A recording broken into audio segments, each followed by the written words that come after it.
Statue of યુનિટીના સાનિધ્યમાં 1000 આદિવાસી પરિવારો બનશે ગેસ માટે આત્મનિર્ભર.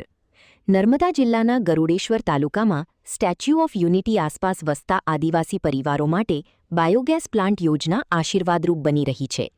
પ્રધાનમંત્રી નરેન્દ્ર મોદી દ્વારા વર્ષ 2025ના રાષ્ટ્રીય એકતા દિવસ નિમિત્તે કરવામાં આવેલી જાહેરાતને અનુસરી જિલ્લા પ્રશાસન દ્વારા બાયોગેસ પ્લાન્ટ સ્થાપનાની કામગીરી ઝડપથી આગળ ધપાવવામાં આવી રહી છે. યોજનાના ભાગરૂપે અત્યાર સુધીમાં 665 ઘરોમાં બાયોગેસ પ્લાન્ટ કાર્યરત થઈ ચૂક્યા છે, જેના કારણે પરિવારોની એલપીજી ગેસ અને લાકડા પરની નિર્ભરતા ઘટી રહી છે. સાથી જ ધુમાડામુક્ત રસોઈથી મહિલાઓના સ્વાસ્થ્યનું રક્ષણ અને પર્યાવરણનું સંવર્ધન પણ થઈ રહ્યું છે.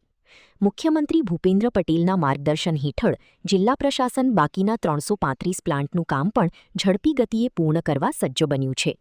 આ યોજના આદિવાસી વિસ્તારોમાં સ્વચ્છ ઊર્જા અને આત્મનિર્ભરતાની દિશામાં મહત્વપૂર્ણ પગલું માનવામાં આવી રહી છે.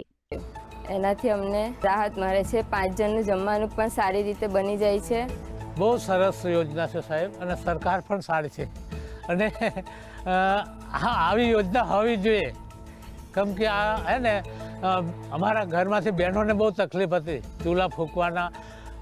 તદુપરાંત ખેતીનું કામ કર્યા પછી લાકડા શોધવા પડતા હતા, એ લાકડા શોધવાનું પણ મટી ગયું. ગરુડેશ્વર તાલુકાની આજુબાજુના કુલ 38 ગ્રામ પંચાયતોના 89 ગામોમાં કુલ 1000 ફેમિલી માટે 2023-24ની અંદર જે 10 કરોડની જે ગ્રાન્ટ મંજૂર થઈ હતી તેમાંથી 3 કરોડ રૂપિયા ફ્લેક્સી બાયોગેસ ગોબરધન માટે મંજૂર થયેલા, અને એ 89 ગામોના કુલ 1000 ફેમિલીને આ ફાયદો પહોંચાડવા માટેનો આ આપણે જે પ્રોગ્રામ છે એ કરેલો.